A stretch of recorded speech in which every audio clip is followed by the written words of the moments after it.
আজকের ভিডিওতে আমরা ক্লাস 9-এর কার্যক্ষমতা শক্তি চ্যাপ্টার থেকে একটা অঙ্ক করব। দেখো কি আছে দেখা যাক। একটি বস্তুর উপর 5 নিউটন বল প্রয়োগ করায় বস্তুটির সরণ 2 মিটার হয়, তাহলে কৃতকার্যের পরিমাণ কত? অর্থাৎ প্রযুক্ত বল এবং সরণ দেওয়া আছে। দেখো প্রযুক্ত বল F, প্রযুক্ত বল F সমান দেওয়া আছে কত? 5 নিউটন।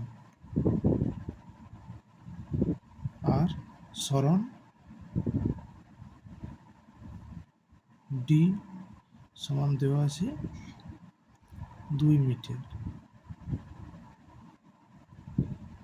দুটোই এসআই এককে আছে, বলের এসআই একক নিউটন ও সরণের এসআই একক মিটার। আমরা জানি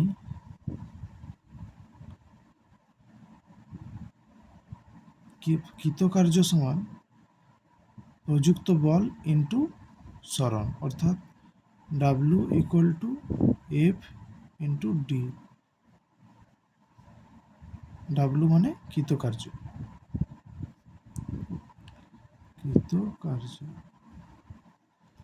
W সমান F ইন্টু ডি।